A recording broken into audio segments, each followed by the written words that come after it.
Thank you very much. Ladies and gentlemen, it's getting late. I know your concentration levels are declining.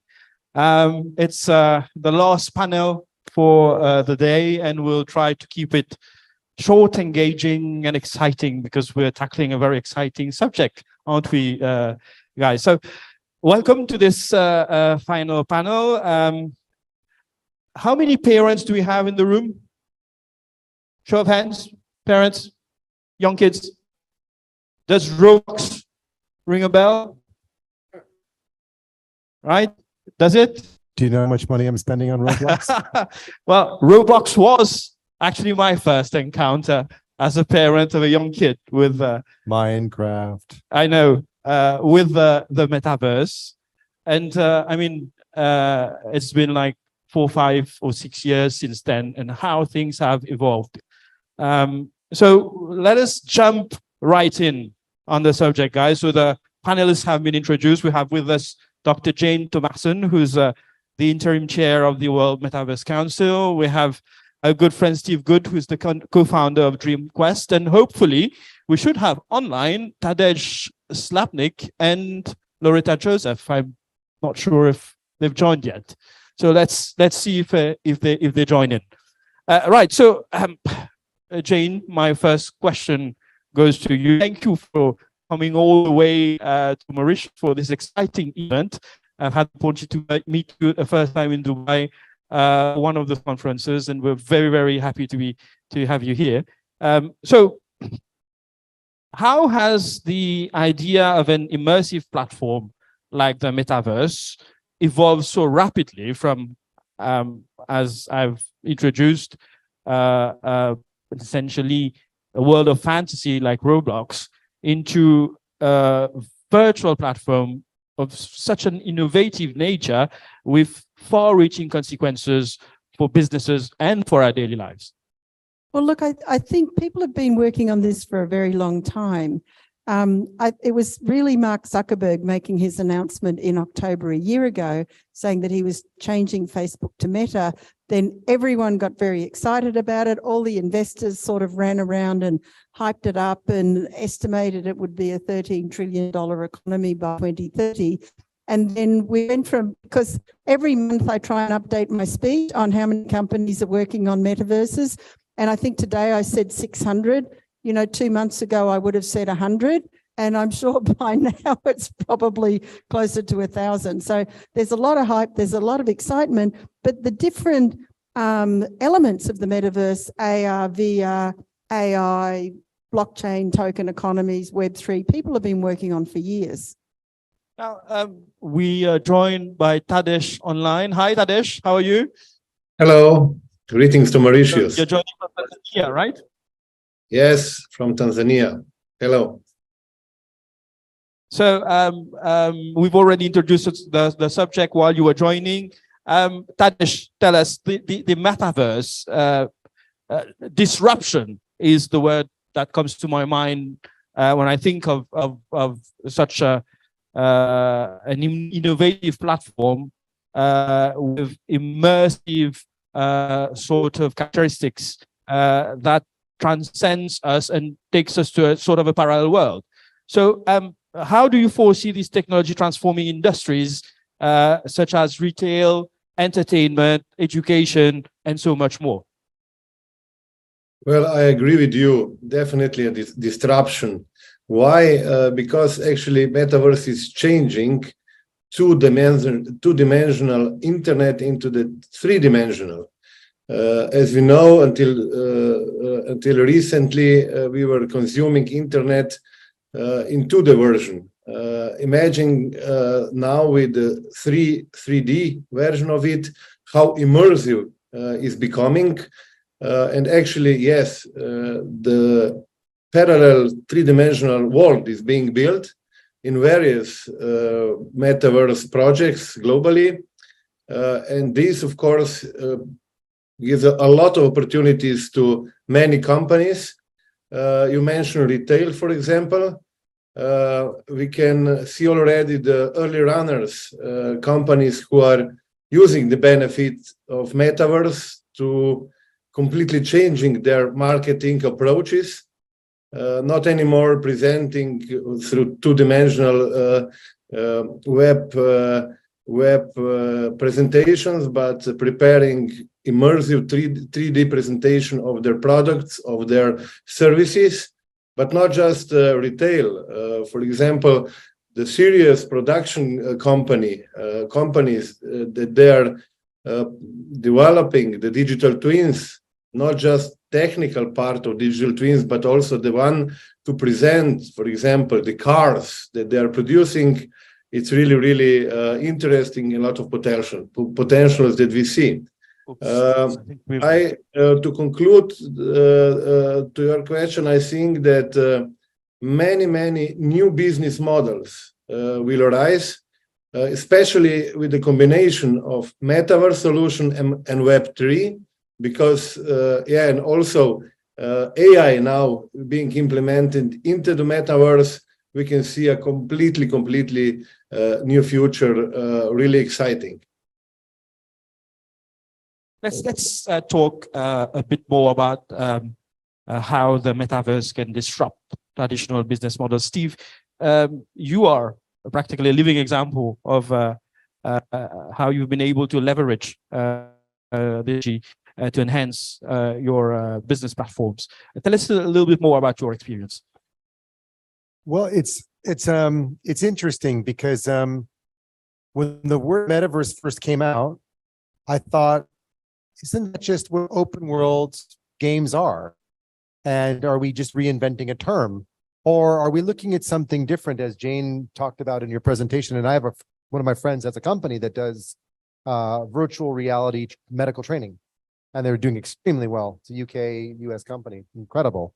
So there are certain applications where I can see virtual reality having a benefit. I also have to caution people about AI. We saw the Terminator and many films that show how AI can get out of control. But I think that there are certainly practical applications. I've seen examples of engineering and learning how to, for example, fix the engine of an airplane. And these are really big, complex pieces of technology. And through augmented reality, using technology to be able to see with goggles, you can learn the insides of how these pieces of equipment work. But I think with any of this tech, especially some of the things we're getting into now, we have to be careful about how far it goes to. We don't want to be finding ourselves with devices on our heads all day long, trapped inside of a matrix per se, right? We want to be able to live our lives and experience the real world and walk through the forests and the nature and the trees and enjoy the beaches. I mean, look, Mauritius, why wouldn't you want to do that? I do observe how my children are also getting completely pulled into games, and we have to say, okay, guys, it's time to go play football or something else. But there are a number of really practical things for training and education, which is, I think, where, whether you want to call it virtual reality, augmented reality, or Metaverse, I think there are very, very specific practical applications. For me, with the gaming space, as Jane said, it's been around a long time. We just renamed it. And I think there's caution in VR, because I don't want to sit with goggles on my head all day long and lose track of what's happening in my real world. But I think that there's ways to create these incredible virtual worlds and give people experiences. And if they have disability and they can't travel, and they can have a virtual experience to go to Mauritius and see it like we're all able to see today, why not? But we'll certainly tackle the challenges and concerns. They're all interweaving in a minute. But I mean, very practically, and I'll just shoot the questions, and any of you guys can just chip in, right? For someone engaging in business in the traditional way, how is it possible for them to leverage on the technology to enhance, for example, customer experience and engagement? Anyone can react. I saw an example Microsoft did some years ago, and they never implemented it. It was incredible. It was incredible. They had this character called Milo, and you'd walk up to the front desk and you could ask him a question about anything related to meeting somebody in a meeting room. It was a front desk based kind of virtual reality kind of character, more like a hologram. And it was pseudo self-learning, because it understood if you came before, it recognized you. Oh, Hello, Mr. Good. Nice to see you again. Are you here to see, Joanna? And yes, I am. Great. I'll ring her now. I think she's waiting for you. So the idea of them having integrated calendar and meeting rooms with support desk was, for me, pretty incredible.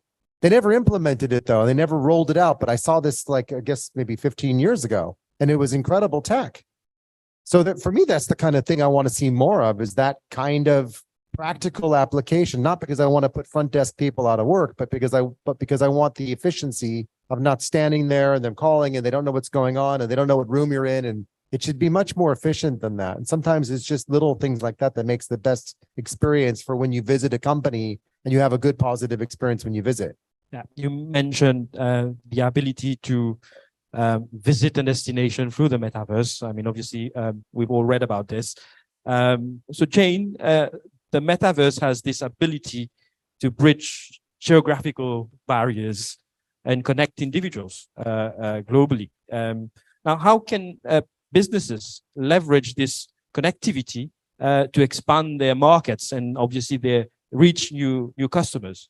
Well, I think it does depend on what kind of business. And my message to businesses will be to stop trying to think about how to make your existing processes digital and think about how Metaverse and all the associated technologies and AI can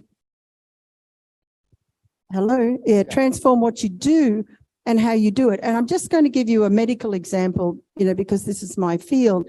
But there's an AI-assisted diagnostic tool for retinopathy, which is an eye condition. So why I think about blockchain, metaverse, AI, and so forth is how can it help the humans do more to more people and have more people accessing the service? So there was a randomized controlled trial of this in Bangladesh, and what it enabled was, because the AI was able to do a lot of the initial triaging and the diagnosis, it allowed the ophthalmologist to see more patients and spend more time with the patients, because that combination of technologies was extending their ability. So I think if you think about technology as something that can augment and extend what humans can do and how they can do it, so we can spend more time thinking, being creative, imagining, rather than doing routine processing tasks. And this is what it will enable.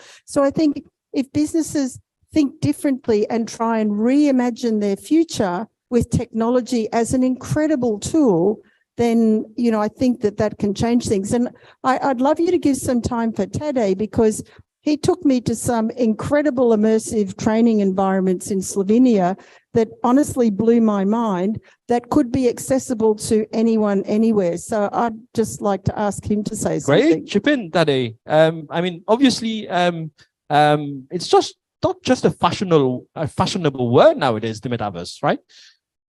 We've got very concrete examples of how it's working globally.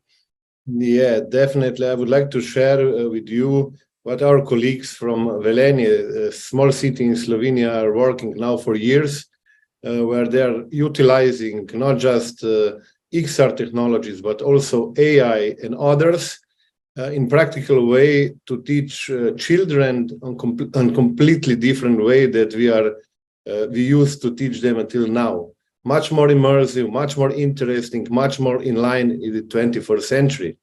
They have a special center where daily more than 100 children is visiting, and they are teaching or being taught by playing, actually. And the last achievement that they did is it was the first smart classroom that they developed with more than 5 years of experiencing the implementation of new technologies, also XR. This classroom is the one that we also visit with Jane when she was in Slovenia visiting us, and it's actually combined with the AI solution, with video mapping, with XR, AR solutions. And to make it short, it completely redefined the way that children are learning, the time that they need to learn something. They encourage them to be creative and also putting completely different role to the teachers. They now can really focus to support the children in their discovery and learning, because the technology do such much more that we could ever do. And I agree with Jane, we should definitely use the technology tools also in the educational field. And if I may, I would like to share, sorry. Please. To share two examples. One is related to tourism.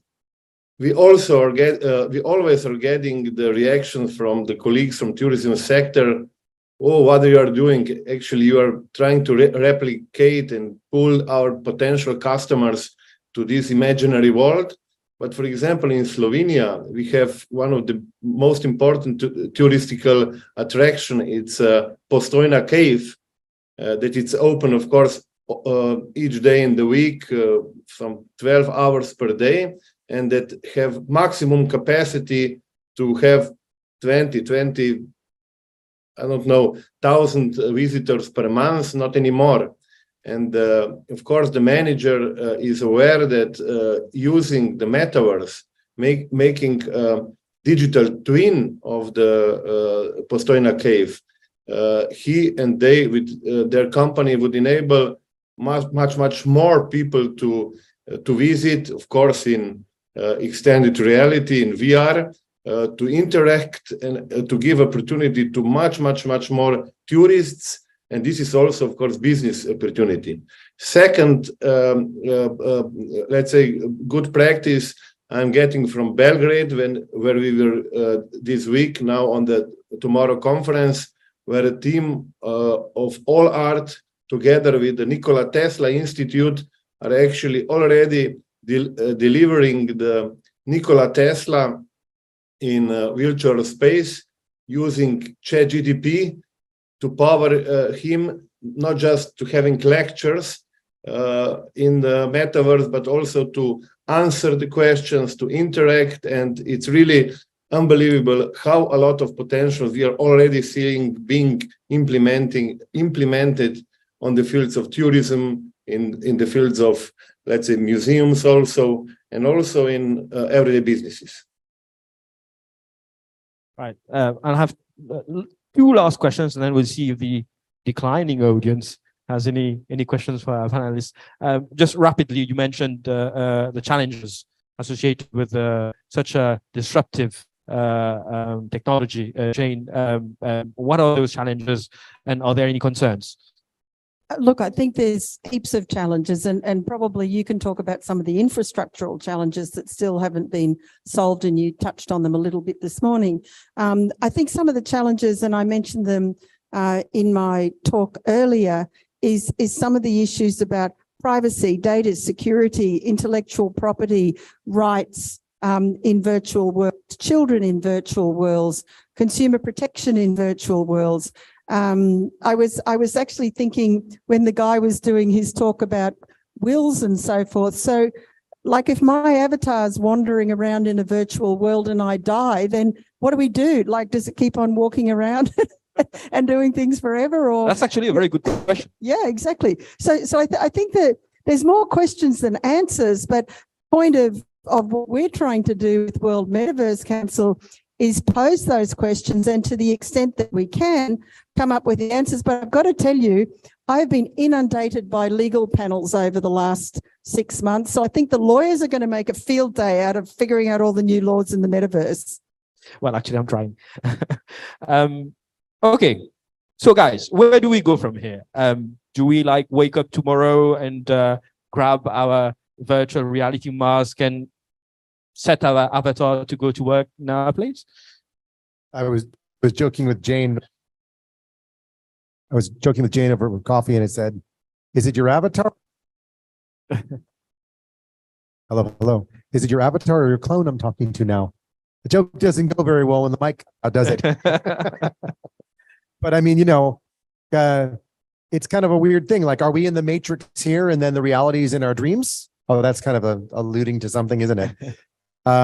Because if our reality is actually in our dreams, we're exploring something else, then maybe that's our avatars, and maybe we're just clones. Or maybe there's something else. I mean, you can start to open the whole series of questions about what's true, what's not.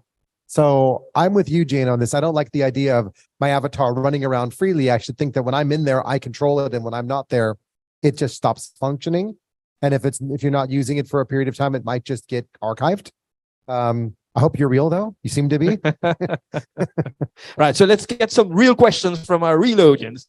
So we'll try to take this really late. So we'll take at least 2 questions from the audience, if you have any, of course. Yes, there is mine. You've asked enough questions for today. So we have I'll come back to you. We have a question from the back.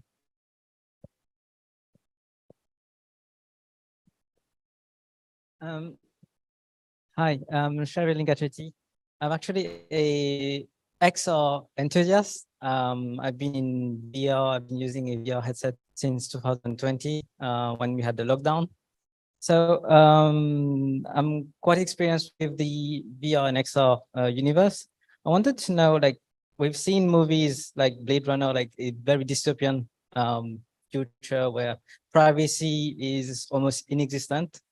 Are there any safeguards that you guys are planning to, let's say, like, recommend to these companies that are getting into the metaverse, especially with you've been talking about Roblox, there's VR chat, there is Rec Room. These are like places where like a lot of children are hanging around.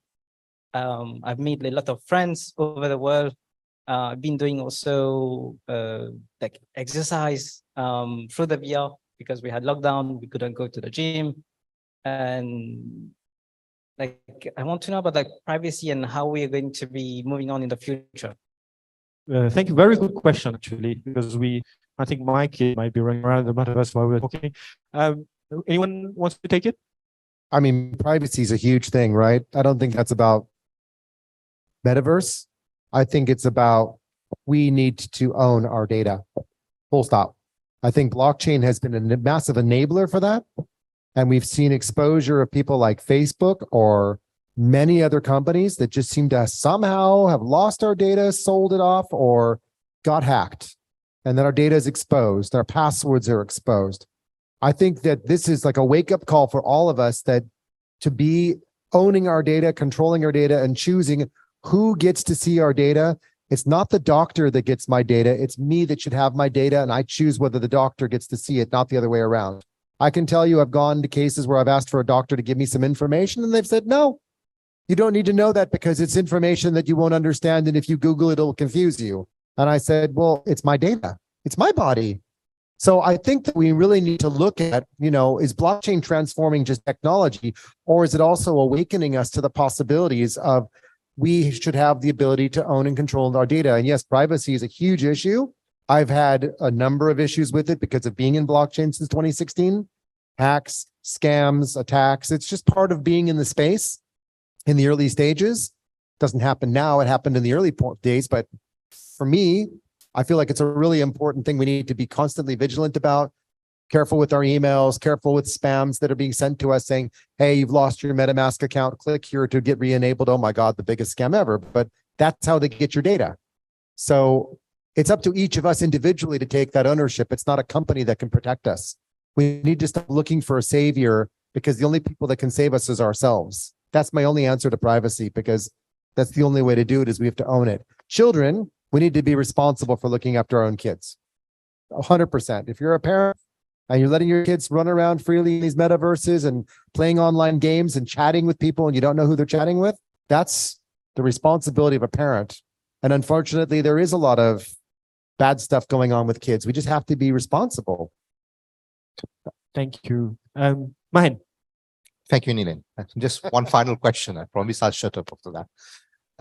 No, I think Steve mentioned, and I know we can make money out of the metaverse, right? Real money, and not virtual. Real. What's wrong with virtual currency. money? No, I'm saying you still need the fiat currency at some stage, right? The question is, how is the value created to make the payout? And at some stage, we'll ask question about taxing rights, who get taxed, how, etc. Because I think the accountants are saying that with the previous panel, they haven't figured out the standards yet, right? But the question is, who is actually creating the value to make the payout? And if it's among the players or among the avatars, then it might be gambling. So then should it be regulated as a gambling platform? I'll just give my 2 cents and then I'll let both of you guys respond. For me, if you're creating an environment where it's a gamble and everyone's betting on that gamble, it's gambling. But if it's me creating an asset, an inventory in a game, and then I sell that asset for an auction price, it's an auction. If I sell it for a fixed price and it's the price I've decided to sell it for, the market decides if they want to buy or sell it. That's no different than being on Etsy or buying something off of eBay. So I think there's that, for me, there's a very, very strict line. The moment that someone starts to say, I bet the price will be this at this point in time, and they create these alternative or secondary markets that are hedging on what their items might be in the future, I don't want any part of that because I don't want to get into the gambling regulatory space. And if I went into that space, I'd be anonymous because I don't want to get into that space. So I think there's a pretty fine line there in terms of those definitions already. I just think we have to be smart how we implement our technology. Great. Wow. Thank you very much, guys. Thanks, Jane, Steve, and thanks, Tadej from Tanzania.